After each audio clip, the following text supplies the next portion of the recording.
नमस्कार, good afternoon. आज हम डी एंड एफ लॉग के अंदर आगे का वीडियो सेकंड जो क्लास है वो करने जा रहे हैं। पहली क्लास में हमने देखा था डी ब्लॉक जो एलिमेंट्स हैं उनके सामान्य गुण कौन कौन से होते हैं, क्या क्या इसमें चैप्टर में अपने क्वेश्चंस आएंगे। और उसके बाद इसके जो इम्पोर्टेंट क्वेश्चंस जो थे 4 टॉपिक हमने बताए थे उनमें से आएंगे। कल हमने लास्ट जो छोड़ा था वो कलर प्रॉपर्टी था, रंग गुण,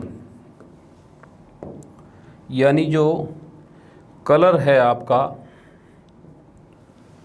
रंगीन यौगिक बनाने की प्रवृत्ति। रंगीन यौगिक मोस्टली डी ब्लॉक जो एलिमेंट्स होते हैं वो कलर्ड होते हैं। इसमें कलर आने के 2 कारण हैं।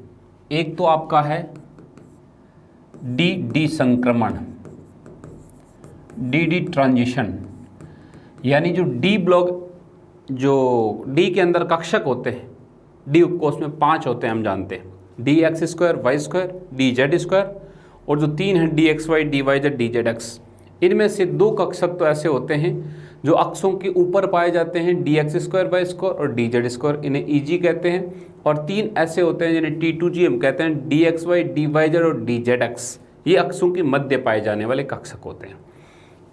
अब चूंकि हमें पता है डी ब्लॉक जो कंपाउंड है वो कॉम्प्लेक्स बनाते हैं, कल हमने चर्चा की थी। 3 कारण थे इसके, उच्च आवेश घनत्व, परिवर्तनशील ऑक्सीकरण अवस्था और रिक्त कक्षक उचित ऊर्जा के, SPD।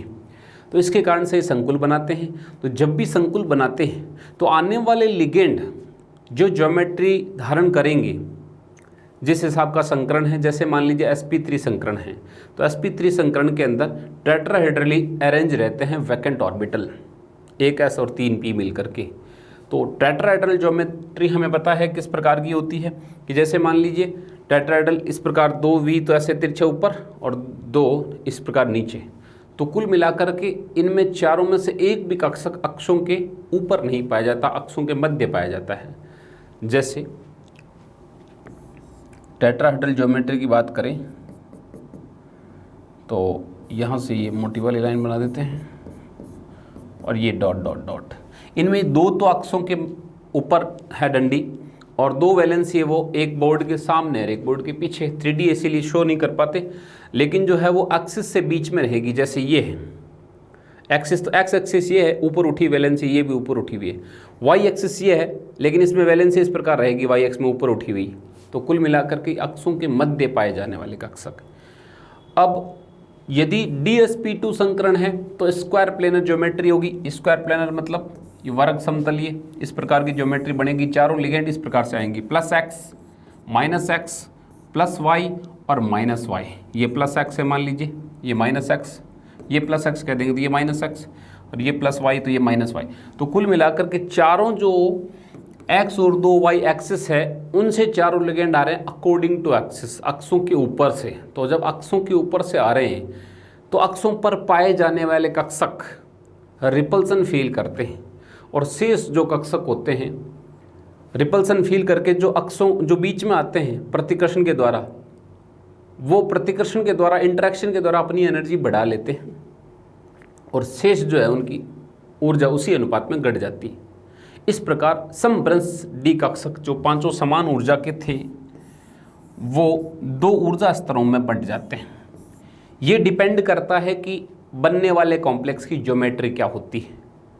टेट्राहेड्रल है तो अलग, ऑक्टाहेड्रल है तो अलग, स्क्वायर प्लेनर है तो अलग। माना कि एक कंपाउंड है वो ऑक्टाहेड्रल बनना चाह रहा है, तो यदि कंपाउंड ऑक्टाहेड्रल बन रहा है तो हमें पता है आने वाले जो सभी 6 लिगेंड है, 2 तो इस प्रकार से आएंगे, +x -x +y -y और +z -z, यानी कि सभी जो 6 लिगेंड है वो अक्षों के ऊपर से आने वाले हैं। और यहाँ हम जानते हैं कि जो 5 कक्षक हैं डी के आपके, dxy dyz dzx और dx2 y2 और dz2, इन दोनों को जो हम ईजी कहते हैं ये तो अक्षों पर होते हैं। कहाँ होते हैं? अक्षों पर। और ये तीनों जो T2G कहलाते हैं ये होते हैं अक्षों के मध्य, अक्षों के मध्य, बिटवीन एक्सिस। तो जब ऑक्टाहेड्रल कॉम्प्लेक्स बनेगा उसमें हम देख रहे हैं तीनों की तीनों जो है वो क्या आ रहे हैं, अक्षों के 6 के 6 लिगेंड है वो तीनों अक्षों से आ रहे हैं। तो इसका मतलब जो 5d कक्षक होंगे आपके समान ऊर्जा के, अभी 5 जिन्हें अपन समब्रंश डी कक्षक कहते हैं, उसके बाद ये 2 एनर्जी लेवल में बंट जाएंगे। 2 एनर्जी लेवल कुछ इस प्रकार के होंगे कि जो कक्षक आने वाले लिगेंड के रास्ते में आ रहे हैं तो वो रिपल्सन के द्वारा अपनी एनर्जी बढ़ा लेते हैं। चूंकि हम जानते हैं कि अक्षों के ऊपर से आ रहे हैं अक्षों पर, तो अक्षों पर कौन होते हैं, ये 2 Eg, तो ये अपनी एनर्जी थोड़ी बढ़ा लेते हैं और शेष जो आपके 3 होंगे T2G वो उसी अनुपात में अपनी ऊर्जा घटा लेते हैं जिस अनुपात में बढ़ती है, क्योंकि ऊर्जा संरक्षण का नियम कहता है कि ऊर्जा को न तो उत्पन्न किया जा सकता और न ही नष्ट किया जा सकता है। ये यहाँ से एनर्जी से लेकर के ऊपर गए तो कुल मिलाकर के ओवरऑल संरक्षित रहती। तो यहाँ पर dx² y² और dz² इनकी एनर्जी क्या होती है, बढ़ जाती है।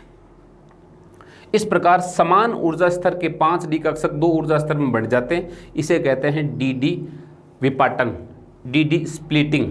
अब स्प्लिटिंग में मान लीजिए d ऑर्बिटल के अंदर कोई एक अनपेयर्ड इलेक्ट्रॉन है, वो इस लोअर एनर्जी लेवल में होगा, और ये जो आपकी एनर्जी गैप है ये विजिबल लाइट रेंज का होता है, दृश्य प्रकाश का, जिससे हम विबग्योर कहते हैं 7 में से एक किसी प्रकार का कलर। ये इलेक्ट्रॉन विजिबल लाइट को ऑब्जर्व करके ऊपर चला जाता है और वापस आते समय उसका एंटी कलर छोड़ता है, तो वो पदार्थ के रंग के रूप में हमें दिखाई देता है उसका एंटी कलर। कुल मिलाकर के यदि मान लीजिए जिसने ग्रीन एब्जॉर्ब किया उसका एंटी कलर ब्लू है, तो हमें कंपाउंड ब्लू कलर का दिखाई देगा। क्यों? क्योंकि निम्नतर डी से उच्चतर डी में जाता है दृश्य प्रकाश को अवशोषित करके। इसे डी संक्रमण कहते हैं, डी ट्रांजिशन कहते हैं। यदि यही कक्षक आपके पास टेट्राहेड्रल होता तो टेट्राहेड्रल में अक्षों के मध्य से आते हैं कॉम्प्लेक्स और जो लिगेंड्स, अक्षों के मध्य पाए जाने वाले कक्षक हमारे पास 3 होते हैं, ये dxy, yz और zx।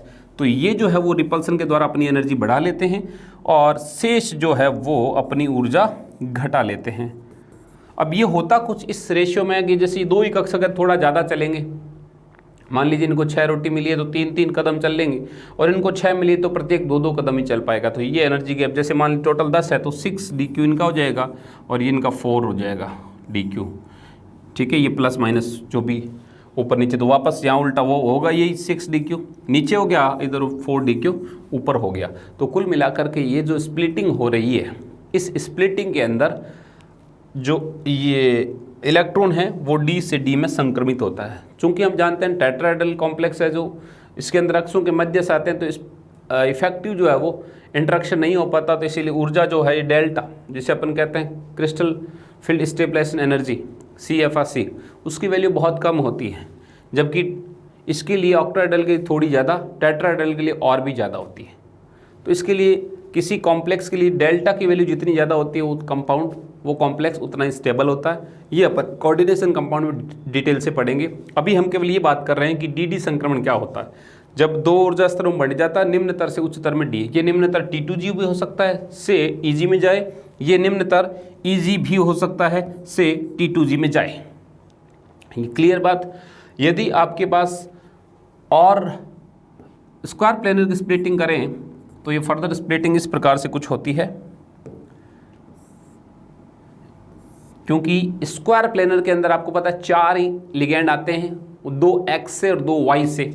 तो dx² y² ये रिपल्सन फील करता है, और जो dz² है उसकी एनर्जी कम हो जाती है क्योंकि z एक्सिस से कोई लिगेंड नहीं आ रहा है। जबकि इनमें जो लिगेंड्स हैं उनमें जो xy वाला है dxy ये थोड़ा रिपल्सन करता है। क्यों? क्योंकि लिगेंड कहाँ आ रहे हैं x y से, और x और y के मध्य ही तो dxy प्रेजेंट होता है। dxy जो ऑर्बिटल होता है वो बिटवीन एक्सिस होता है x और y के बीच में, तो ये हल्का सा रिपल्सन करके उसकी एनर्जी बढ़ा लेता है। ये dz² था और ये dyz और dzx इनकी इक्वल होती है। तो कुल मिलाकर के एक क्वेश्चन आपका यहाँ से आ जाता है, स्क्वायर प्लेनर जो कॉम्प्लेक्स है उसके अंदर डी कक्षों की ऊर्जा का सही क्रम है dx² y², फिर dxy, फिर dz², लास्ट में ये सबसे उच्चतम है dx² y², न्यूनतम है इसका, और ऑर्डर पूछे तो ये। और ऑक्टाहेड्रल में ऊपर कौन है? Eg, नीचे T2G। टेट्राहेड्रल में ऊपर कौन है? T2G, नीचे कौन है? Eg। यहाँ से क्वेश्चन आ सकता है केवल टेट्राहेड्रल से। ठीक है, इसमें एक डायग्राम मिल भी सकता है। ये स्प्लिटिंग का है, यहाँ पर देखिए मान लीजिए ये 5 है, 1 2 3 4 5। यदि ये ऑक्टाहेड्रल कॉम्प्लेक्स है, ऑक्टाहेड्रल फील्ड है, तो इस प्रकार से होगा, ये दोनों ऊपर चले जाएंगे, dx² dy dz², शायद आप देख पा रहे हैं, dx² और यहाँ पर ये जो तीन है dxy dy dz, इनको T2g कहते हैं अपन, और ये था इजी। और यदि टेट्राहेड्रल कॉम्प्लेक्स है तो उसके अंदर तीनों जो T2g वाले हैं, T2 ये ऊपर चले गए, और ईज वाला है वो क्या होता है, ये जीरेड नॉन जीरेड के आधार पर नाम पड़ा है। ये तो तीन ऊपर हैं और ये आप देख पा रहे हैं कि ऊर्जा अंतराल बहुत कम है। मैंने कहा था ये डेल्टा बहुत कम होती है टेट्राहेड्रल के लिए, ऑक्टाहेड्रल के लिए थोड़ी ज़्यादा होती है। और यदि फर्दर स्प्लिटिंग की जाए अपने स्क्वायर प्लेनर में तो x² थोड़ा ऊपर चला जाता है इससे भी, और यहाँ थोड़ी गड़बड़ करी, dz² थोड़ा इतना नीचे नहीं आता, यहाँ आता है। तो कुल मिलाकर के ये जो पांचों का एनर्जी लेवल रहता है dx² y², फिर dxy dz² और लास्ट में ये दोनों dyz dzx कॉम्प्लेक्स होंगे। तो ये आपका ये फ्री आयन है टेट्राहेड्रल स्क्वायर प्लेनर में, यहाँ से क्वेश्चन बन सकता है। तो dd संक्रमण ये हमने पढ़ा, और dd संक्रमण ये क्वेश्चन आ सकता है अपने, ओके।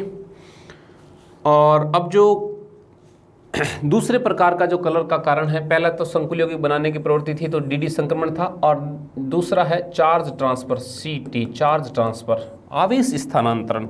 आवेश स्थानांतरण दो प्रकार से हो सकता है, एक तो आपका हो सकता है LMCT, लिगेंड टू मेटल। ये नॉर्मल कॉम्प्लेक्स में होता है, लिगेंड लोन पेयर देता है मेटल को और मेटल उसमें से लेता है। सामान्य संकुलों के अंदर यही होता है, संकुलों का अभिलाक्षणिक गुण है, संकुलों का मुख्य गुण है ये। तो ये तो हमें पता है। इसमें क्या होता है, ligand to metal charge transfer, यानी इसमें लिगेंड अपने जो फुल फील्ड ऑर्बिटल्स हैं उनसे मेटल के वैकेंट ऑर्बिटल के अंदर इलेक्ट्रॉन ट्रांजिशन करता है, इलेक्ट्रॉन ट्रांसफर करता है। तो इसके जो कारक हैं, प्रभावित करने वाले कारक, वो दो होते हैं। नंबर एक, लिगेंड। लिगेंड के लिए क्या शर्त है, लिगेंड के लिए है कि उसकी जो नंबर एक इलेक्ट्रोनेगेटिविटी है ना वो कम होनी चाहिए, क्योंकि लिगेंड और जो लिगेंड है वो लोन पेयर दे रहा है, और जिसकी इलेक्ट्रोनेगेटिविटी ज़्यादा होती है उसकी देने की टेंडेंसी कम होती है। तो यदि अपन बात करें चार्ज ट्रांसफर का ऑर्डर का, तो फ्लोरीन, क्लोरीन, ब्रोमीन, इसमें जो चार्ज ट्रांसफर की टेंडेंसी होगी वो ब्रोमीन की सबसे ज़्यादा होगी इन तीनों के अंदर। क्यों? क्योंकि फ्लोरीन की इलेक्ट्रोनेगेटिविटी ज़्यादा है, तो वो लिगेंड देने में, लोन पेयर देने में खुश नहीं है और ये देना नहीं चाहता, तो Br इनमें अच्छा दे पाता है।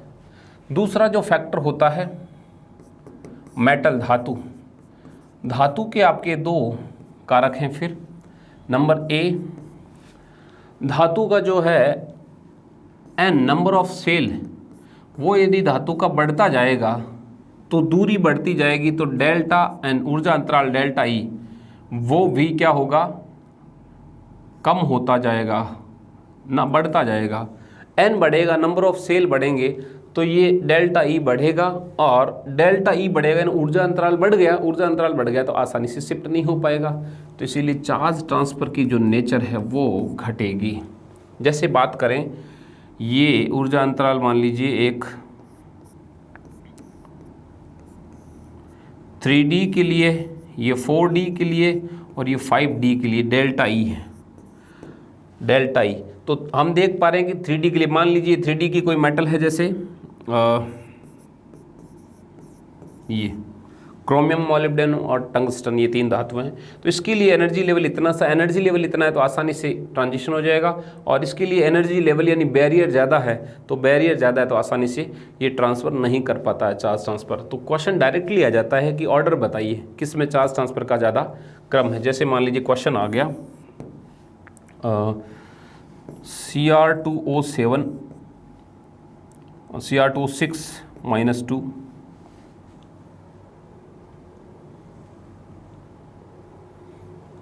और MO2O6 -2 और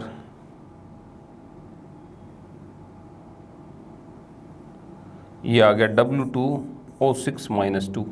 इसके अंदर आपको पूछ लिया जाए चार्ज ट्रांसफ़र का क्या ऑर्डर है, चार्ज ट्रांसफ़र का, तो हम जानते हैं इधर से इधर जब हम जा रहे हैं तो ये N की वैल्यू है बढ़ रही है, ये 3D का है, ये 4D का है और ये 5D का है।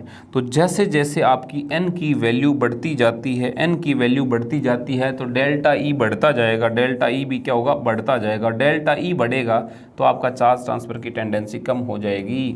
तो इसका मतलब सबसे ज़्यादा Cr2O7 के अंदर का फिर उसमें। तो ये आपका एक धातु का जो पहला कारक है कि इसका n क्या होता है। दूसरा आपका धातु का दूसरा फैक्टर है धातु का ऑक्सीडेशन स्टेट। हम जानते हैं कि एक धातु के अंदर जितनी ज़्यादा ऑक्सीकरण अवस्था बढ़ेगी उसकी इलेक्ट्रोनेगेटिविटी उतनी ज़्यादा बढ़ जाती है, उसकी इलेक्ट्रॉन खींचने की टेंडेंसी उतनी ज़्यादा बढ़ जाती है, क्योंकि उसके पास इलेक्ट्रॉन कमी होगी, वो इलेक्ट्रॉन डेफिशिएंट होता जा रहा है। जैसे बात करें तो ऑक्सीडेशन स्टेट बढ़ेगी तो इसका मतलब क्या होगा, उसकी इलेक्ट्रोनेगेटिविटी बढ़ जाएगी, इलेक्ट्रॉन खींचने की टेंडेंसी बढ़ जाएगी, इलेक्ट्रॉन खींचने की प्रवृत्ति वो इंक्रीज होगी। और इलेक्ट्रॉन खींच रहा है तो ही तो चार्ज ट्रांसफ़र होगा, क्योंकि लिगेंड दे रहा है, धातु खींच रहा है, तो चार्ज ट्रांसफ़र क्या होगा, ज़्यादा होगा, अधिक होगा। तो जैसे एग्जांपल Mn+2 है, Mn+4 है, Mn+7 है, तो इन तीनों के अंदर से चार्ज ट्रांसफ़र का सही ऑर्डर क्या होगा, चार्ज ट्रांसफ़र का राइट ऑर्डर ये होगा कि बढ़ता जाएगा। जैसे जैसे धातु की ऑक्सीकरण अवस्था बढ़ेगी वैसे वैसे धातु के पास इलेक्ट्रॉन की कमी बढ़ेगी, वो लिगेंड से जल्दी लेना चाहेगा। ये इस जद्दोजहद में Mn+7, +2 और +4 की बजाय आसानी से Lp ग्रहण कर लेता है। तो ये फैक्टर अपने को डायरेक्टली पूछ लेते हैं कई बार। अब इनके ऊपर क्वेश्चन की प्रैक्टिस मैं जो PDF नोट्स डालूंगा उसमें खूब सारी है, बाकी क्वेश्चंस में भी मिल जाएगी। आपको ध्यान क्या रखना है, सबसे पहले लिगेंड की फैक्टर, लिगेंड क्या होना चाहिए, लिगेंड जो है आपके लिगेंड की जो इलेक्ट्रोनेगेटिविटी कम होनी चाहिए, बस इतनी सी ध्यान रखनी है, तो वो आसानी से दे पाएगा। नंबर 2, इलेक्ट्रोनेगेटिविटी कम होगी तो आसानी से दे पाएगा। नंबर 2, धातु के 2 फैक्टर हैं, एक तो उसका n वैल्यू है वो कम होना चाहिए ताकि जो लिगेंड है वो जल्दी से धातु तक अप्रोच कर पाए, वरना बड़ा सेल होगा तो अंदर तक जा नहीं पाता, नाभिक के करीब इसको पेनिट्रेट नहीं कर पाता।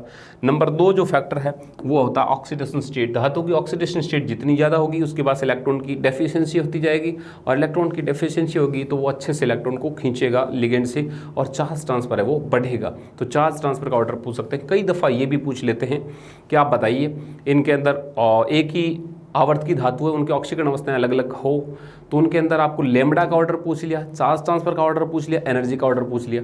तो जितना ज़्यादा एनर्जी का लेवल होगा उतना ही चार्ज ट्रांसफर कम होगा, यानी डेल्टा ई जो है वो यदि ज़्यादा होगा तो चार्ज ट्रांसफर क्या होगा, कम होगा, और डेल्टा ई ज़्यादा होगा तो लेमडा भी क्या होता है, कम होता है। तो यानी डेल्टा ई किसके व्युत्क्रमानुपाती है, चार्ज ट्रांसफर के, या यूं कह दूं मैं चार्ज ट्रांसफ़र जो है वो डेल्टा ई के तो व्युत्क्रमानुपाती है, चार्ज ट्रांसफ़र जो है लैम्बडा के समानुपाती है, क्योंकि ये दोनों आपस में उल्टे हैं, ये भी उल्टे हैं, तो दोस्त का दोस्त दुश्मन का दुश्मन दोस्त हो गया।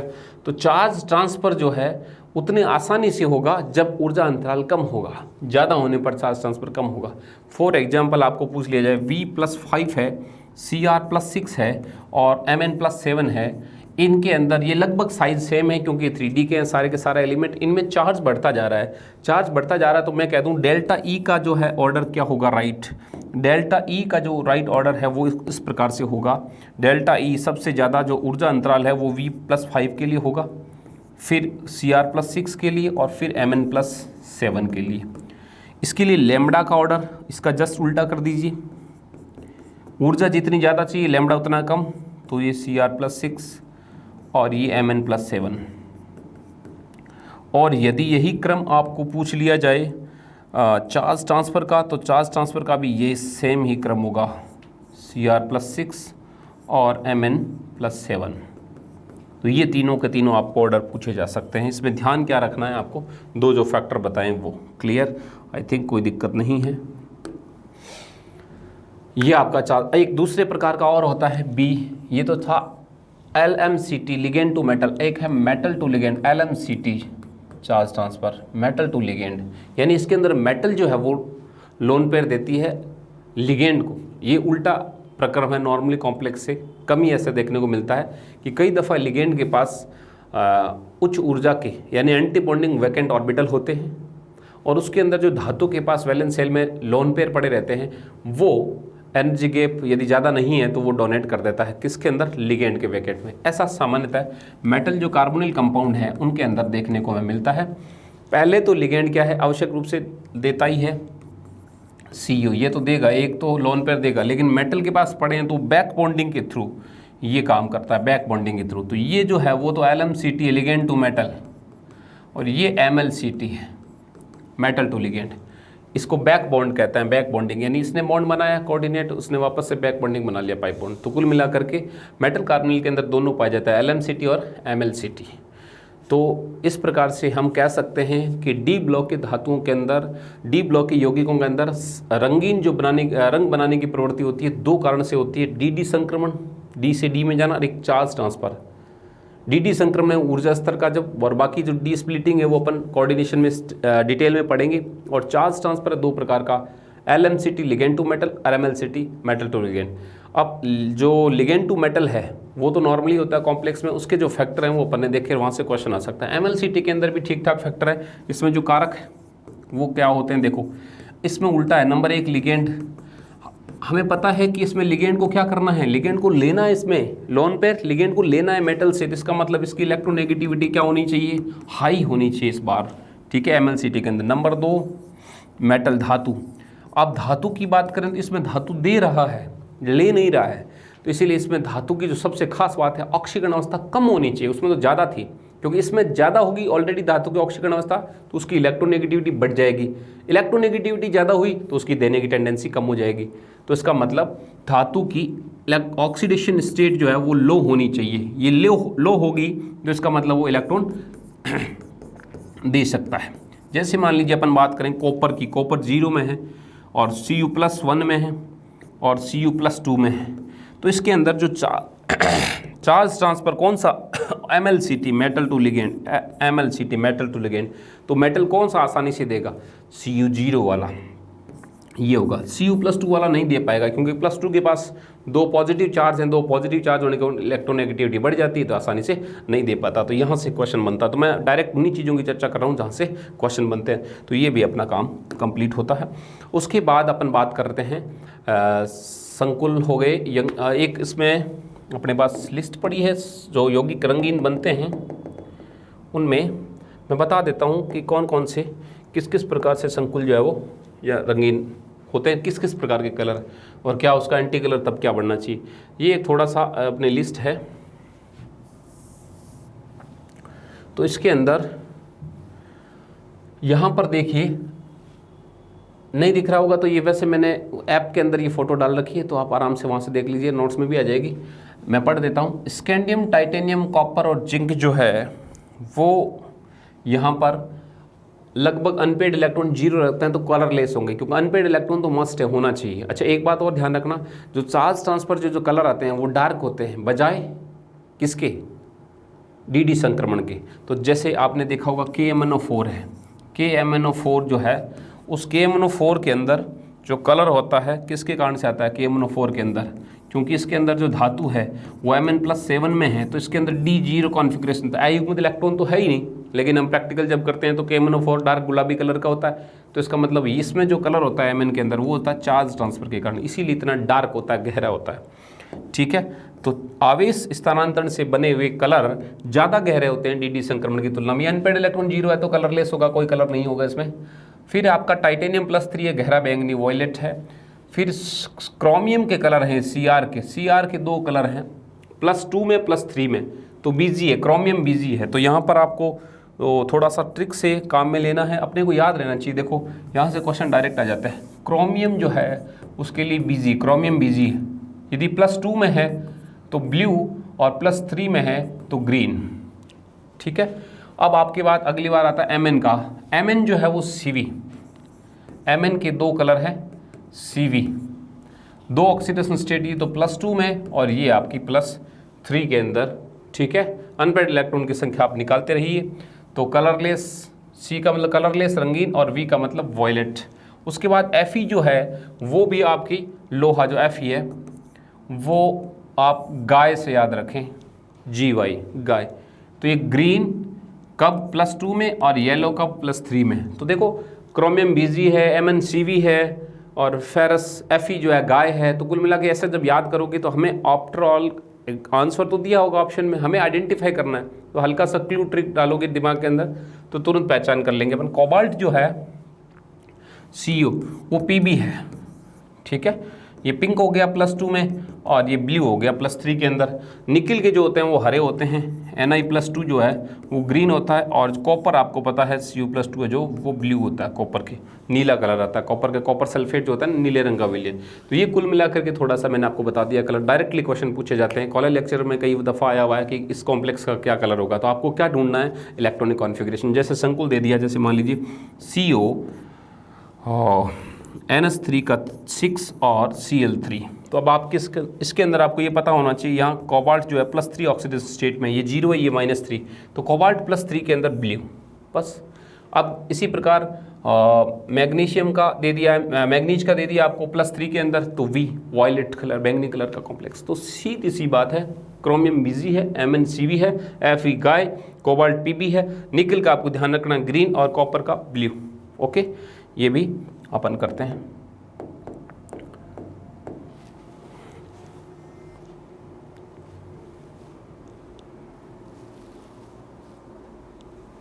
हेलो, कल कल फोरम ले लो।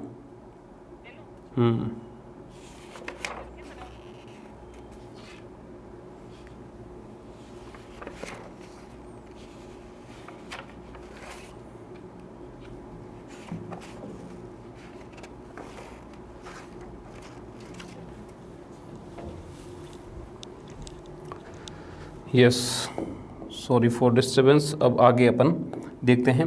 डी ब्लॉक के अंदर हमने ये पढ़ लिया। अब एक डी ब्लॉक का और इमेज डाल रखा है मैंने, जैसे ये अपने कलर का था वैसे ही उसका है मिश्र धातुओं का। मिश्र धातुओं में कई दफ़ा क्वेश्चन पूछ लेते हैं सीधा कि बताइए इसमें कौन कौन सी मिश्र धातुएं हैं और इसमें क्या क्या कलर आपका क्या क्या कॉम्पोजिशन आपका है। जैसे मान लीजिए डच धातु है, उसमें पूछे जिंक और तांबा 20% या 80%, पीतल के अंदर जिंक और तांबा 30%, 70%। ठीक है, ये डायरेक्टली लिखे हुए हैं तो कोई आंकड़ा ऊपर नीचे नहीं, टैली कर लेना, बाकी मेरे हिसाब से ठीक है, सही है। ये थोड़ा सा लाइनिंग हो गई है। डच, पीतल, मुंज, ये तीनों तो जिंक और तांबे के बने होते हैं। डच पीपल मुंडी में, तो जिंता का मतलब जिंक और तांबा।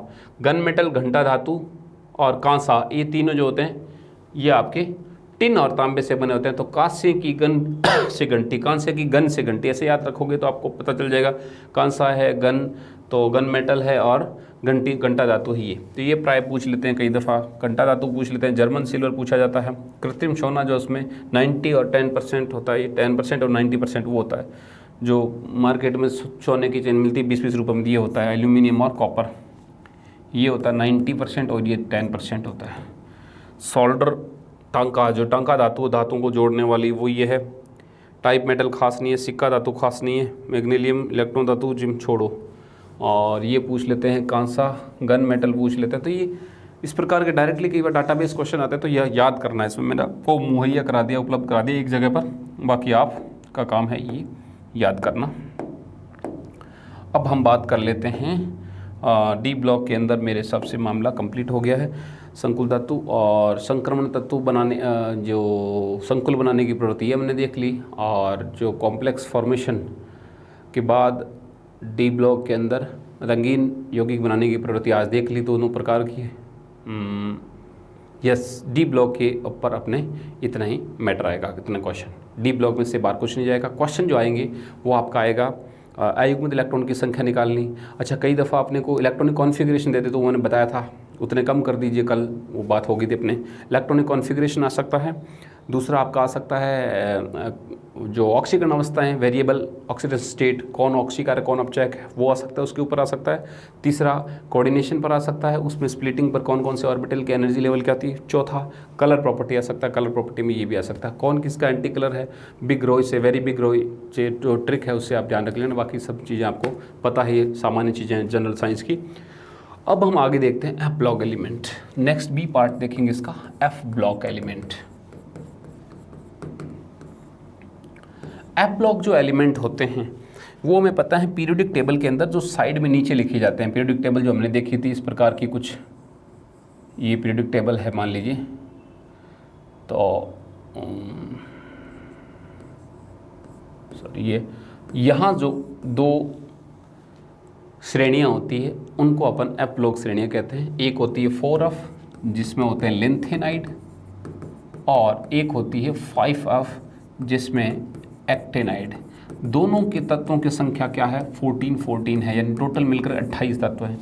इनको तो अपन, ये यूरेनियम के बाद अस्थायी होते हैं, यू के बाद 92 के बाद, तो सारे के सारे कृत्रिम हैं, तो इनको ट्रांस यूरेनियम तत्व भी कहते हैं, ट्रांस यूरेनियम परा यूरेनियम तत्व भी इनको कहते हैं। ये अनस्टेबल होते हैं, नेचर के अंदर बहुत कम मिलते हैं, इनको आर्टिफिशियली लैब में बनाया जाता है।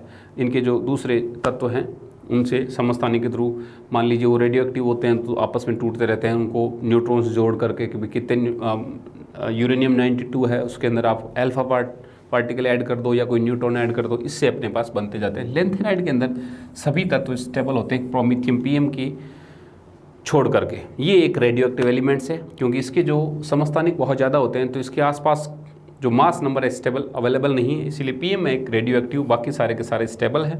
और इसके अंदर लगभग सारे के सारे वैसे रेडियो एक्टिव तो है ही, एक्चुअली एग्जिस्ट ही नहीं करते, उनको बनाया जाता है लेब में। इन्हें आर्टिफिशियल एलिमेंट कहते हैं, कृत्रिम तत्व कहते हैं।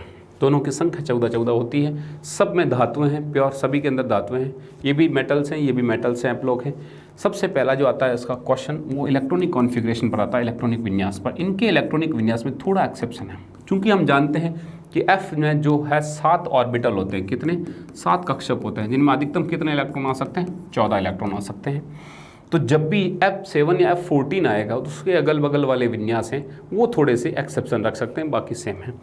चूँकि हम जानते हैं, अब इसमें पड़ा है इलेक्ट्रॉनिक विन्यास। सबसे पहले देखो ये आपका लेंथेनाइड सीरीज है, इसमें लेंथेनम जो तत्व है आपका 57, उसको LA से लिखते हैं। इसके बाद की जो ये 14 एलिमेंट है ना वो आते हैं, लेकिन लेंथेनम को भी साथ में ले लेते हैं, क्योंकि लेंथेनम में तो 57 है, वो तो उसमें D में जाता है इलेक्ट्रॉन। ये देखिए इसमें F में इलेक्ट्रॉन है ही नहीं आपका, एक्चुअली वो D में है। तो टोटल जिसके समय जो हो गए वो 15 तत्व होते हैं, लेकिन इसके बाद के 14 तत्व वो लेंथेनाइड कहलाते हैं। अब इसका इलेक्ट्रॉनिक कॉन्फ़िगरेशन है 4F 0 5D 1 और 6S2, ठीक है। ये तो 54 के बाद जो 56 57 हो गए। अब जो 58वां इलेक्ट्रॉन सीरियम के अंदर आएगा वो किस में आएगा, 4F1 के अंदर आएगा। उसके बाद जो है ये जो इलेक्ट्रॉन है वो आना चाहिए तो 4F2 होना चाहिए था एक इलेक्ट्रॉन, लेकिन जो वो जैसे अपन ने चर्चा की थी पहले एक्सचेंज एनर्जी और कपलिंग एनर्जी, तो यदि उसके आधार पर प्रैक्टिकल डाटा यदि कम हो तो एक्सचेंज हो सकती है। तो यहाँ पर जो है ये D वाला इलेक्ट्रॉन भी इसके साथ शिफ्ट हो जाता है, जुड़ गया, तो 4F3 हो गया, 4F4 4F5 4F6 4F7। अब चूंकि हमें पता है 4F7 है वो हाफ फील्ड है, स्टेबल है, तो हाफ फील्ड स्टेबल होने के कारण से अब ये नया इलेक्ट्रॉन लेता नहीं है। इसको देखो से पिंक कलर से जो शो किया हुआ है 4F7। अब जो आने वाला अगला इलेक्ट्रॉन 4F8 होना चाहिए था, वो 4F8 नहीं हो पाता क्योंकि 7 स्टेबल है, तो वापस से जो D का एक इलेक्ट्रॉन था वो D में चला जाता है। अब इलेक्ट्रॉन ऐसे तो नहीं कि बैठे हैं कमरे में, ये सब चीज़ें काल्पनिक है, कहाँ मैक्सिमम वो एग्जिस्ट करता है उसके आधार पर अपन इसका कॉन्फ़िगरेशन लिखते हैं। अब चूंकि अब पता है 4F7 8 आया नहीं क्योंकि वो D में चला गया, अगला जब इलेक्ट्रॉन आता है तो फिर 4F7 ही है, तो 8 नहीं रहना चाहता, तो D वाला जो एक इलेक्ट्रॉन और आ जाता तो सीधा ही एक तो नया आया, एक D वाला तो 9, फिर 10 11 12 13 14, वापस 14 आते ही वापस से फिर 5D वाला जो था पहला 5D वाला जो सेकेंड टाइम शिफ्ट हुआ था वो वापस चला जाता है। तो कुल मिलाकर के आपके 3 कॉन्फ़िगरेशन है, एक तो सीरियम का और एक प्रोसिडाइम PR का। ये बहुत इंपॉर्टेंट है, यहाँ से क्वेश्चन आने की संभावना है पूरी। और उसके अलावा आपका गैडोलिनियम इम्पॉर्टेंट है, टर्बियम इम्पॉर्टेंट है, और इटरबियम और ल्यूटिशियम इम्पॉर्टेंट है। ये 6 के अलावा आपका कोई इलेक्ट्रॉनिक कॉन्फ़िगरेशन लेंथेनाइड में तो नहीं आएगा, कम से कम एक्टिनाइड में हो सकता है ज़्यादा आ जाए। तो ये सारा थोड़ा सा एक्टिनाइड के अंदर थोड़ा और एक्सेप्शन होता है इसके अंदर लेंथेनाइड की तुलना में। तो लेंथेनाइड मैंने 6 बताए हैं।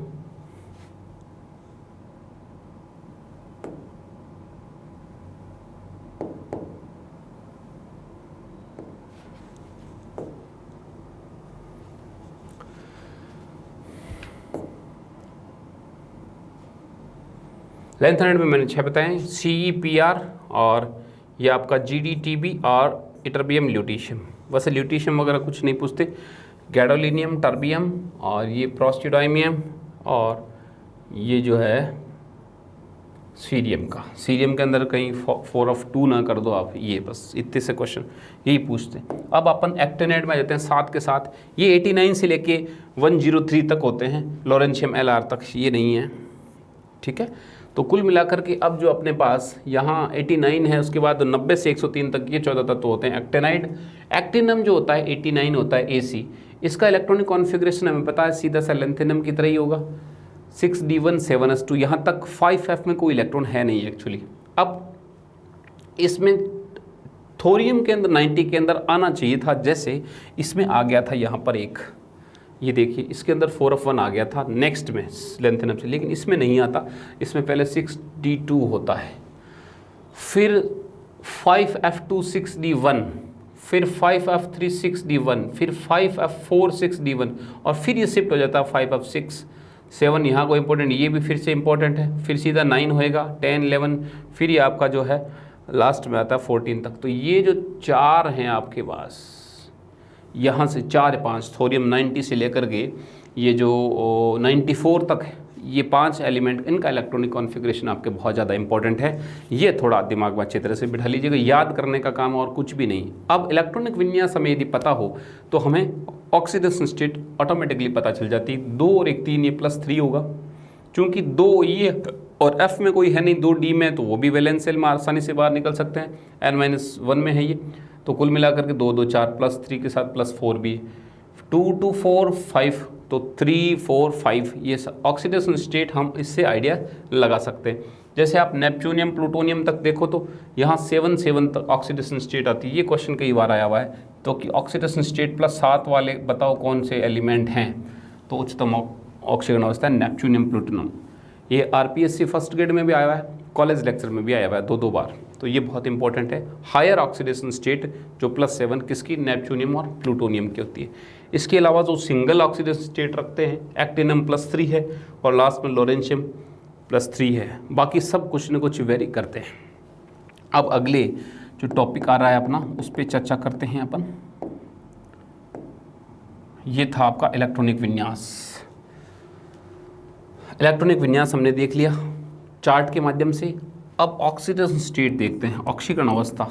इलेक्ट्रॉनिक कॉन्फ़िगरेशन जिस हिसाब से होता है उस हिसाब से ऑक्सीडेशन स्टेट शो होती है, लेकिन जनरली इसकी सामान्यतः ऑक्सीकरण अवस्था लेंथेनाइड हो चाहे एक्टिनोइड हो, पहले लेंथेनाइड की बात करें, सामान्य ऑक्सीकरण अवस्था +3 होती है। इलेक्ट्रॉन +4 5 में भी जा सकते हैं, लेकिन +3 सामान्यतः, क्योंकि इसके 2 तो S और 1 D वाला जो है वो वैलेंस रहता है, आसानी से उन इलेक्ट्रॉनों को त्याग दिया जा सकता है। +3 ऑक्सीडेशन स्टेट सबसे ज़्यादा। इसके कई कारण हैं। इनकी जो प्रथम 3 IP है, फर्स्ट प्रथम 3 IP, उनका जो योग है वो मिनिमम आता है। +3 के अंदर इसकी जो हाइड्रेशन एनर्जी है, हाइड्रेशन एनर्जी वो काफ़ी ज़्यादा होती है। +3 में इसकी जो लैटिस एनर्जी है, जालक ऊर्जा, वो भी काफ़ी ज़्यादा होती है। तो इसका मतलब इनके द्वारा बने हुए संकुल +3 में रहना पसंद करते हैं। Hydration energy maximum, lattice energy maximum और प्रथम 3 IP का योग न्यूनतम, यानी उन तीनों इलेक्ट्रॉनों को आसानी से निकाला जा सकता है, क्योंकि वो संयोजी कोष में है लगभग 7s में, 5D में, तो ये 4f में नहीं है, तो आसानी से बाहर के बाहर निकल जाते हैं इजीली। तो ये 3 कारण हैं। और इसके अलावा जो इलेक्ट्रॉनिक कॉन्फ़िगरेशन हम देखते हैं, वो इलेक्ट्रॉनिक कॉन्फ़िगरेशन अपने आप ही बता देगा हमें कि भाई ऑक्सीकरण अवस्था इसकी कब +2 या कब +4 हो सकती है। इसकी जो ऑक्सीकरण अवस्थाएं लेंथेनाइड्स की अपवादिक मिलेंगी ना, वो आपको 2 मिलेंगी, या तो +2, 2 प्रकार के अपवाद मिलते हैं, या तो +2 और या +4। +2 2 प्रकार से हो सकता है कि जब आपके पास F7 हो या फिर F14 13 हो। तो यहाँ पर देख लीजिए, जैसे F2 मिलेगा आपको यहाँ पर यूरोपियम, इसका इलेक्ट्रॉनिक कॉन्फ़िगरेशन देखो तो ये 2 ही हैं। फिर F7 या 0, F7 जाता नहीं है, तो EU+2 है एक तो, और वो किस लिए है, F7 के कारण से। और एक आपको मिलेगा इटरबियम YB, यहाँ पर देखिए केवल ये 2 इलेक्ट्रॉन, D में नहीं है, और F14 हो गया, तो YB+2 ये होता है F14 के कारण। +4 की भी 2 ऑक्सीडेशन स्टेट पॉसिबल है, और वो भी आपका स्टेबल इलेक्ट्रॉनिक कॉन्फ़िगरेशन, या तो F0 या F7 या F14। अब यहाँ पर अपन देखें जो +4 है, सबसे पहले तो यहाँ पर ये जो सीरियम है, सीरियम ये 2 3 4, तो सीरियम +4 ये शो करता है ये जो ऑक्सीडेशन स्टेट F0 कॉन्फ़िगरेशन के अंदर स्टेबल रहती है, F0 स्टेबल है। इसके बाद आपका ये रहता है TB, टर्बियम, टर्बियम 2 तो ये चले गए, और 2 यदि F वाले चले जाते हैं, 4F9 है तो 4F7 हो जाएगा जो हाफ फील्ड स्टेबल है। TB +4 है F7 के कारण। तो ये 4 ऑक्सीजन अवस्थाएं तो ये 2 प्रकार के ऑक्सीजन अवस्थाएं जिसमें टोटल 4 ऑक्सीडेशन स्टेट आ जाएंगी अलग अलग एलिमेंट के। +2 और +4 एबनॉर्मल है, नॉर्मल +3 होता है। +2 में यूरोपियम, इटरबियम +2 है, F7 क्रमशः F14 के कारण से। +4 में सीरियम +4 और TB +4 है जो क्रमशः F0 और F7 के कारण स्टेबल है। अब एक बात आपको दिमाग में गांठ बांध लेनी है कि इसकी +3 जो है वो ऑलवेज +2 या +4 से स्टेबल ही होगी विलीन अवस्था में। क्यों? क्योंकि वो कारण बताए थे 3 प्रथम IP का। तो कुल मिलाकर के ऐसा नहीं है कि आपके पास CF4 पड़ा है तो वो C3 में जाएगा ही नहीं, इजीली चला जाता है CF3 के अंदर। यानी जो F चाहे कोई भी इलेक्ट्रॉनिक कॉन्फ़िगरेशन हो +3 ऑक्सीडेशन स्टेट है वो तो ऑलवेज मोर स्टेबल होगी, दोनों से +2 और +4 के उनसे ज़्यादा होगी। +3 तो स्टेबल, ये वो एग्जिस्ट करती हैं एक्स्ट्रा, +3 के अलावा +2 और +4 भी एग्जिस्ट करती हैं। ऐसा नहीं है कि वो ज़्यादा स्टेबल होता है, वो अस्तित्व में है, ठीक ठाक उनकी स्टेबिलिटी है, लेकिन +3 तो ऑलवेज क्या रहेगा, मोर स्टेबल रहेगा। तो आपका एक चार्ट है ऑक्सीडेशन स्टेट का, यहाँ भी लिख देते हैं, वो वहाँ लिखा हुआ है, कोई दिक्कत नहीं है। तो +2 में है वो आपकी आई थी U+2 और YB +2, +4 आया था आपका सीरियम +4 और TB +4, ये आया था F7 के कारण, और ये आया था F14 के कारण, ये आपका आ रहा है F0 के कारण, और ये आपका आ रहा है F7 के कारण। तो ये ऑक्सीडेशन स्टेट है जो स्टेबल है। अभी चार्ट था एक,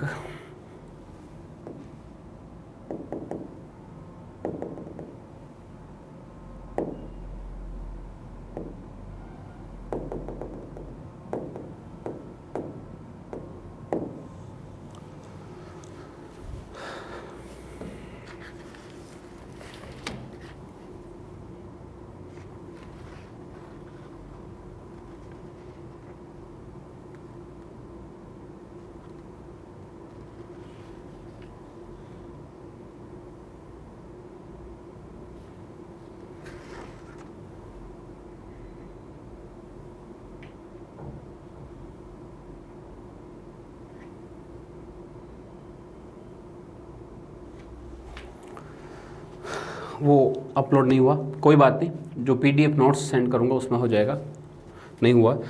चलिए अब अपन देख लेते हैं कि ऑक्सीडेशन स्टेट जो है उनके ऊपर क्वेश्चन क्या बन सकता है। क्वेश्चन कई प्रकार के आ सकते हैं, जैसे कथन के रूप में आ जाता है, जैसे यही कि +3 स्टेबल क्यों है, कि प्रथम 3 IP का योग न्यूनतम lattice energy, itis energy, maximum उपरोक्त सभी। एक क्वेश्चन आ जाता है कि +2 +4 वाले में से कौन ज़्यादा स्टेबल है, सीरियम का, CE +3 या जो भी है, +3 ऑलवेज मैक्सिमम स्टेबल है अदर दोनों ऑक्सीडेशन स्टेट से। वो एग्जिस्ट जरूर करती है लेकिन स्टेबिलिटी +3 की ही ज़्यादा होती है। एक क्वेश्चन आता है कि इनके जो +4 में या +2 में जो स्टेबिलिटी का ऑर्डर है वो आप देख लीजिए। जैसे +2 की बात करें तो यूरोपियम, इटरबियम,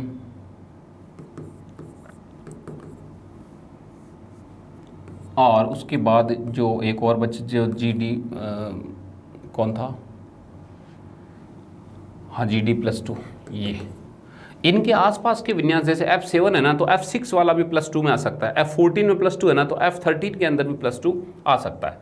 और जो इसकी बात करें +4 की, ये +2 है, CE +4, TB +4, और इसके अलावा जो इटरबियम से जो है नज़दीक कौन सा रहेगा, 13,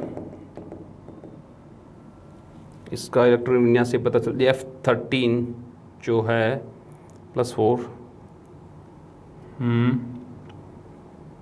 हाँ ये ल्यूटीशियम, ये भी रह सकता है, 2 3 1 4 जाए तो 13 हो सकता है, 13। तो इसीलिए आपको नज़दीकतम विन्यास जो है स्टेबल के वो भी एग्जिस्ट कर सकते हैं, लेकिन स्टेबिलिटी जो है वो कम होगी। ये इनका ऑर्डर हो जाएगा। अब एक बात ये भी ध्यान रखना है कि आपको दे दिया जाए कि जैसे Ce+4 है तो वो किस में आएगी, Ce+3 में, तो क्या होगा उसका रिडक्शन, तो रिडक्शन होगा तो ये क्या होगी, ऑक्सीडाइजिंग एजेंट, यानी ये ऑक्सीकारक का काम करेंगे। जैसे लैब में अपन यूज भी करते हैं CaCO2, ये अच्छा ऑक्सीकारक है। ठीक इसी प्रकार यूरोपियम+2 में है तो वो किस में जाएगा, Eu+3 में, क्या होगा ऑक्सीडेशन, तो ये खुद क्या होगा, अपचायक। तो एक क्वेश्चन यहाँ पर आ सकता है, निम्न में से कौन सा ऑक्सीकारक है, कौन सा अपचायक है। ठीक है, ऑक्सीकारक का क्या कॉन्सेप्ट है, जिसका रिडक्शन होगा वो ऑक्सीडाइजिंग एजेंट होगा, जिसका ऑक्सीडेशन होगा रिड्यूसिंग एजेंट होगा। तो EuYb क्या है, ये रिड्यूसिंग एजेंट, और जो Ce+4 Tb+4 oxidising agent. Clear. एक क्वेश्चन ये भी आ सकता है कि इनके अंदर आपस के अंदर ऑक्सीडेशन स्टेट, ये तो पता ही है +3 ज़्यादा होगा, और इनमें ये जो इलेक्ट्रॉनिक कॉन्फ़िगरेशन के आधार पर स्टेबिलिटी का ऑर्डर दिया जा सकता है। ठीक है, और कौन ऑक्सीड्यूस होता है, कौन रिड्यूस होता है, ये भी आपको दिया जा सकता है सेंटेंस के रूप में। ठीक है, तो ये आपके ऑक्सीडेशन स्टेट के ऊपर आने वाले क्वेश्चन हुए। एक क्वेश्चन कई बार ये आ जाता है कि जैसे मान लीजिए ये इलेक्ट्राइड के रूप में EuH2 है .E, तो इलेक्ट्राइड के रूप में भी ये कॉम्प्लेक्स ये कंपाउंड मिलते हैं EuH2, यहाँ H तो 2 जुड़े हुए हैं, H यहाँ हाइड्राइड के रूप में है -1, तो इसकी ऑक्सीडेशन स्टेट क्या है, +3। ये कई बार क्वेश्चन आया हुआ है। EuH2 इलेक्ट्राइड कंपाउंड है, उसमें EU की ऑक्सीकरण अवस्था है +2 +3 +4 0। तो सबसे पहले +2 देखते हैं कि EuH2 जुड़ा हुआ है तो हम वो कर देते हैं, लेकिन +3 है। इलेक्ट्राइड का मतलब एक इलेक्ट्रॉन क्रिस्टल जालक के अंतराकाशीय छिद्र में रहता है, ये +3 के रूप में ही रहता है। कारण बताया था, +3 में मैक्सिमम स्टेबिलिटी के 3 कारण हैं, न्यूनतम IP3 की, हाइड्रेशन और लेटिस एनर्जी मैक्सिमम। तो ये क्वेश्चन भी आ जाता है कि इलेक्ट्राइड के रूप में क्या रहता है, ये जो +3 ऑक्सीडेशन स्टेट में रहता है। एक इनके साइज की बात कर लेते हैं, आगे वाला टॉपिक आएगा आकार। आकार, साइज, चूँकि एक श्रेणी है, वर्ग में नीचे जाएंगे 4 अब से 5 अब तो डेफिनेटली बढ़ेगा, एक कोष बढ़ेगा, सामान्य सी बात है, ज़्यादा है नहीं, एक ही सीरीज है तो नीचे आने पर अगले, यानी एक्टिनेट का आकार बड़ा होगा लेंथेनेट से, नो डाउट। एक आवर्त के अंदर लेंथेनम से लेकर के जो ल्यूटीशियम है यहाँ तक जाने पर क्या होता है, रेडियस घटती है। जबकि डी ब्लॉक में हमने देखा था स्कैंडियम से लेकर के जिंक तक रेडियस पहले घटी, फिर रेडियस कांस्टेंट रही, लास्ट में रेडियस वापस बढ़ गई। ये कारण था आपका स्क्रीनिंग इफेक्ट, परिरक्षण प्रभाव। चूंकि F के अंदर आते तो 14 प्रोटॉन है लगातार एक एक बढ़ते बढ़ते, लेकिन भीड़भाड़ इसकी D से भी ज़्यादा है, लेकिन F का उपकोष की आकृति जटिल होने के कारण इसका परिरक्षण प्रभाव होता नहीं है, लगभग नगण्य होता है। तो परिरक्षण प्रभाव नगण्य होने के कारण से ये जो आकार घटाने वाला इफेक्टिव न्यूक्लियर चार्ज था, प्रभावी नाभिक आवेश, ये तो लगातार बढ़ता जाता है। ये लगातार बढ़ेगा तो लगातार रेडियस को डाउन करता जाएगा। तो जो घटे हुए आकार को जो डी ब्लॉक के अंदर मैनेज किया जा रहा था, वापस संतुलित किया जा रहा था परिरक्षण प्रभाव के द्वारा, ऐसा कुछ F ब्लॉक में नहीं देखा जाता।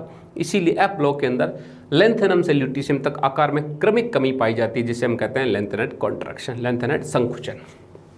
ये बहुत इंपॉर्टेंट यहाँ से क्वेश्चन बन जाता है कि लेंथेनेट संकुचन का कारण क्या है, कि F उपकोष की जटिल ज्यामिति होने के कारण से F उपकोष परिरक्षण प्रभाव नहीं दर्शाता है, जिसके कारण से आकार में लगातार कमी पाई जाती है, जिसे लेंथेनेट संकुचन कहते हैं। इस एलन कॉन्ट्रैक्शन के कारण से कई जो प्रभाव हैं वो आवर्त सारणी भी दिखते हैं कि इनके पास जो साइज है वो लगभग डी वाले हिसाब से तो बड़े होने चाहिए, लेकिन डी ब्लॉक के 4D श्रेणी के लगभग समान हो जाते हैं 4D 5D के। तो ये प्रकृति के अंदर जो लेंथेनाइड और डी ब्लॉक हैं इसके ट्रांजिशन मेटल के साथ मिल जाते हैं प्रकृति में अस्तित्व, जिनका सेपरेशन बहुत कठिन है। तो सबसे तो खास बात ये है कि इनका जो है सेपरेशन कठिन हो जाता है कि ये डी ब्लॉक के साथ मिलने लग जाते हैं नेचर में। तो इसका प्रभाव क्या पड़ता है, डी ब्लॉक के साथ मिलना। फिर इनकी जो क्षारकताएं हैं वो बढ़ जाती हैं आकार घटने के साथ, किनकी, इनके ऑक्साइड्स और हाइड्रोक्साइड की।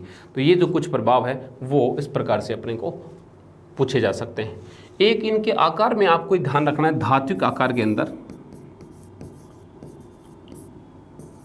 Metallic size, not ionic. Ionic का मतलब मैं कहूँ Ln+3, आयोनिक तो होता है +3, Ln+3, उनमें सब में क्रमिक कमी पाई जाती है। लेकिन मेटेलिक के अंदर जो है आकार आपके यूरोपियम और इटरबियम का, इनके आस पड़ोस वाले 2-3 एलिमेंट से बहुत ज़्यादा उछाल मार लेता है। जैसे आकार में क्रमिक कमी होती है ना, इसका मतलब यहाँ से मान लीजिए लेंथेनम से ल्यूटीशियम, तो किस प्रकार से, तो इस प्रकार से, ये इतना तो नहीं, नीचे आके इससे आस पड़ोस वाला ज़्यादा, तो कुल मिला के ये भी यहाँ तो और नीचे जाना चाहिए, तो यहाँ आ गया वापस इसके पास, ये यहाँ आ गया, तो ये यूरोपियम इटरबियम ये ज़्यादा हो जाते हैं। इसका कारण ये है कि इनके जो विन्यास F7 और F14 होते हैं, ये स्टेबल होने के कारण से इसके जो शेष जो S में इलेक्ट्रॉन बचते हैं या D में, वो 2 ही इलेक्ट्रॉन होते हैं। 2 इलेक्ट्रॉन होने के कारण इसमें जो धात्विक बंध बनता है, मेटोलिक बॉन्ड बनता है, उसमें केवल 2 ही इलेक्ट्रॉन पार्टिसिपेट करते हैं। तो इसका मतलब बॉन्ड वीक है। बॉन्ड वीक है तो स्ट्रॉन्ग बॉन्डिंग नहीं होने के कारण से एटम पास नहीं आ पाता, तो थोड़ा विस्तारित हो जाता है।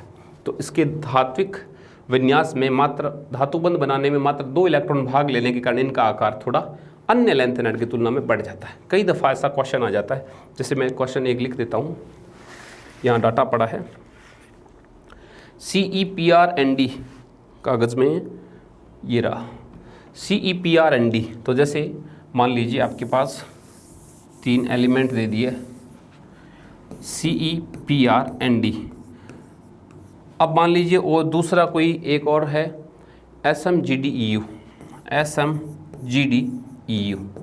तो अब ये तो एक श्रेणी में लगातार चल रहे, तो इसका मतलब आकार घटेगा। CEPRND कोई दिक्कत नहीं, घटा दूँ। इसमें आपको पता है यूरोपियम इटरबियम ये दोनों उछाल मार जाते हैं, तो वैसे ही घटना चाहिए था, लेकिन ये आगे आ जाएगा, तो EU फिर SM और फिर आपका GD। तो इस प्रकार से आपको क्या करना है, कई दफ़ा क्वेश्चन और भी डाटा इसमें प्रैक्टिस के रूप में है, GD TB EU, तो उसके अंदर भी EU आगे आ जाएगा, और ER TM YB, तो इसमें भी YB आपका आगे आ जाएगा। इसका कारण क्या है, इन दोनों का धात्विक आकार बहुत बड़ा होता है।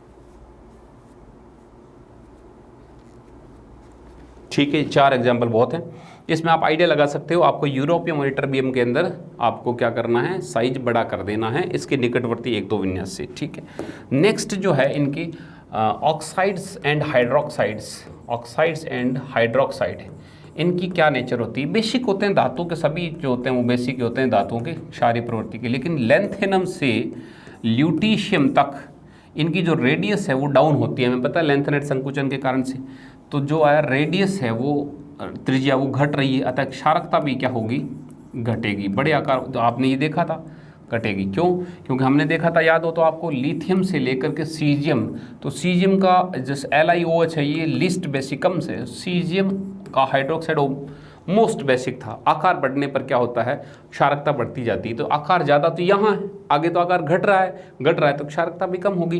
तो जो LaOH का होल थ्राइस होगा वो ज़्यादा बेसिक होगा, और LuOH का होल थ्राइस, यहाँ से क्षारकता जो है वो आपकी कंटिन्यूस डाउन होती जाएगी। तो ये मैक्सिमम है और ये मिनिमम है। सेम यही कारण आपको कहाँ मिलेगा, एक्टिनाइड तत्वों के अंदर मिलेगा। कारण क्या है, लेंथेनाइड संकुचन, एक्टिनाइड संकुचन के कारण लगातार आकार में कमी। इसमें क्वेश्चन क्या आता है, इसमें क्वेश्चन ये आ जाता है, जैसे मान लीजिए लेंथेनम का दे दिया, LaOH का होल थ्राइस दे दिया, CeOH का होल थ्राइस दे दिया, EuOH का होल थ्राइस दे दिया, EU के अलावा किसी और का दे दो, PR का दे दिया। तो कुल मिला के ये आपको ये पहचानना है कि आकार में कमी पाई जा रही है, तो इसका मतलब क्षारकता घटती जा रही है। तो यहाँ से क्वेश्चन कई बार पूछ लेते हैं, क्षारकता किसकी, ऑक्साइड की, हाइड्रोक्साइड की। तो ये भी बहुत इंपॉर्टेंट क्वेश्चन है। अब इसके बाद जो आपका, इसके बाद लेंथेनाइड एक्टिनाइड में जो बचता है वो बचते हैं आपकी कलर प्रॉपर्टी और कॉम्प्लेक्स कंपाउंड। अब संकुल जो बनते हैं इनके 4F में, संकुल यौगिक, संकुल बनाने की प्रवृत्ति इनकी भी ठीक है, क्योंकि आकार छोटा है। आकार छोटा होने के कारण आवेश घनत्व उच्च पाया जाता है, और इसके अंदर भी वैकेंट ऑर्बिटल हैं, S है, 7S है, 5D है, या फिर 4F है, जो भी है, मतलब इसके अंदर भी रिक्त कक्षा का उचित ऊर्जा के, इसके कारण ये भी आसानी से संकुल बनाते हैं। आवेश घनत्व भी इनका अच्छा होता है, तो इसीलिए ये भी संकुल बनाते हैं। लेकिन D से थोड़ा इनका कम होगा, क्योंकि उसकी तुलना में इनका आकार ज़्यादा ही होगा।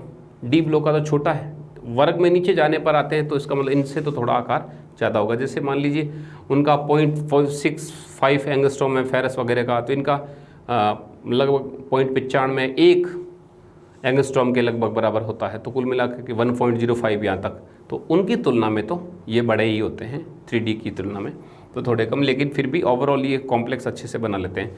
इनके कॉम्प्लेक्स के अंदर जो कोऑर्डिनेशन नंबर रहेगा वो आपका 5, 6, 7, 8 तक भी रहता है, और इवन एक्टेनाइड कंपाउंड्स के अंदर तो 12 तक चला जाता है, 10 और 12 तक, ठीक है। तो यहाँ ये भी हो सकता है 7, 8, 10, 12, ये कोई बड़ी बात नहीं है कोऑर्डिनेशन नंबर। और यही कारण है कि इनके अंदर जो कोऑर्डिनेशन नंबर और जो ज्योमेट्री इनके क्वेश्चन पूछे जाते हैं, एक एग्जांपल CnO3 का 6, और ये आपका माइनस है तो प्लस -2 मान लीजिए इसमें, यहाँ C+4 के अंदर है। ये जो NO3- और SO4-2, ये जो लिगेंड होते हैं इन्हें फ्लैक्सी लिगेंड कहते हैं। फ्लैक्सी लिगेंड यानी ये अपनी डेंटिसिटी चेंज करते रहते हैं according to situation of metal atom. यदि मेटल को ज़रूरत है एक तो ये 1 दे देते हैं, यदि ज़्यादा की ज़रूरत है 2 भी दे सकते हैं। तो यानी ये जो फ्लैक्सी लिगेंड होते हैं इनकी सामान्यतः डी ब्लॉक मेटल के साथ तो इनकी जो डोनर कैपेसिटी है वो 1 होती है, डेंटिसिटी जिसे कहते हैं, और जो F ब्लॉक है उनके साथ इनकी डेंटिसिटी 2 होती है। कोऑर्डिनेशन अकेला ये 2 देता है डेंटिसिटी, द्विदंतुक लिगेंड की भांति काम करते हैं कुल मिला के कहें तो F ब्लॉक एटम के साथ, जबकि D ब्लॉक के साथ मोनोडेंटेट की तरह काम करते हैं। सीरियम F ब्लॉक है तो इसीलिए, जैसे इसी प्रकार का मान लीजिए कोबाल्ट होता CuNS3 का 6 और ये -3, तो यहाँ पर इसका कोऑर्डिनेशन नंबर होता 6 और शेप होती इसकी ऑक्टाहेड्रल, जबकि यहाँ पर इस कंपाउंड की जो है वो कोऑर्डिनेशन नंबर है 12 और शेप है इकोसाहेड्रॉन।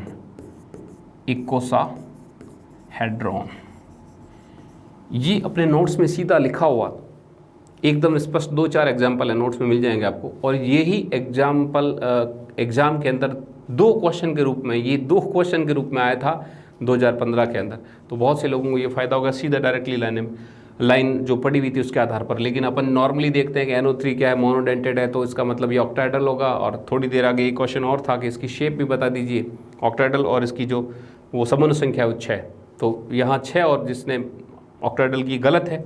CE के साथ जब ये मिले तो कोऑर्डिनेशन नंबर 12 और शेप आप करोगे इकोसाहेड्रल। तो कुल मिलाकर के डायरेक्टली क्वेश्चन ये आया था RPSC 2015 में। तो यही कारण था, बहुत से क्वेश्चन डायरेक्टली आ गए थे तो कई लोगों को चयन हो गया था, काफ़ी लोगों का। तो इसलिए आपको ध्यान रखना है कि जो नोट्स के अंदर स्टार की हुई चीज़ें हैं, इंपॉर्टेंट की हुई चीज़ें डायरेक्टली आपको मिलेगी, या कई बार नोट में लिखा हुआ है, ये नोट करके लिखाया था NOTE, तो नोट में जो होगी इनको सीधा लर्न कर लेना, याद कर लेना, डायरेक्टली क्वेश्चन आते हैं उनमें से, ठीक है। तो ये इसकी संकुल बनाने की प्रवृत्ति में आपको ध्यान रखना है कि इनकी जो है वो ज़्यादा होती है, समूह संख्या 10-12 तक भी हो जाती हैं, और शेप इन चेंज होता रहता है। ये भी संकुल अच्छी संख्या में बना सकते हैं क्योंकि इनके अंदर क्या होता है, हाई चार्ज डेंसिटी और वैकेंट ऑर्बिटल पाए जाते हैं। तो ये हमने देखा है यहाँ तक लैंथेनाइड का। उसके बाद जो अपन आगे पढ़ेंगे कलर प्रॉपर्टी और जो स्पेक्ट्रा हैं उनको एक्टिनाइड के साथ कंपेयर करते हुए पढ़ेंगे। एक्टिनाइड की कुछ चीज़ें और हैं। एक्टिनाइड की चीज़ क्या है, एक्टिनाइड की तो खास बात है कि जो कोऑर्डिनेशन के अंदर उनके अंदर उसकी ज़्यादा होती है समूह संख्या। दूसरी ये ऑर्गेनिक लिगेंड्स जो होते हैं जैसे कार्बोनिल वगैरह या साइक्लो ऑक्टाटेट्रा इनाइल, और जैसे मान लीजिए फेरोसिन बनता है साइक्लोपेंटा डाइनाइल, 2 जो रिंग होती है 5-5 मेंबर की, तो उसी प्रकार 8-8 मेंबर वाले कार्बनिक लिगेंड्स हैं वो भी यूरेनियम के साथ जुड़ सकते हैं जिन्हें यूरेनोसिन कहते हैं। तो उनके जो है वो कंपाउंड्स है वो पढ़ेंगे, वो अगली क्लास में पढ़ेंगे। ये थोड़ा लंबा हो रहा है ज़्यादा। ग्राउंड स्टेट टर्म सिंबल एक और है GSTS, वहाँ से क्वेश्चन बहुत ज़्यादा आते हैं, तो वो भी अपन पढ़ेंगे क्या होता है। तो इसके अलावा जो कलर प्रॉपर्टी और स्पेक्ट्रल प्रॉपर्टी है और GSTS है, ये अगले वीडियो के अंदर अपन कंप्लीट कर लेंगे। इसी के साथ अपना जो है D एंड F लोग है वो कंप्लीट हो जाएगा। इसके साथ अगले वीडियो के अंदर मैं चर्चा कर लूँगा कि कौन कौन से क्वेश्चन जो है गत वर्षों के अंदर पूछे हुए, कौन कौन से क्वेश्चन आने की संभावना है, ठीक है। और उसके बाद अपन चालू करेंगे कोऑर्डिनेशन। ये देखते रहिए, तब तक मिलते हैं अगले वीडियो में। Thank you.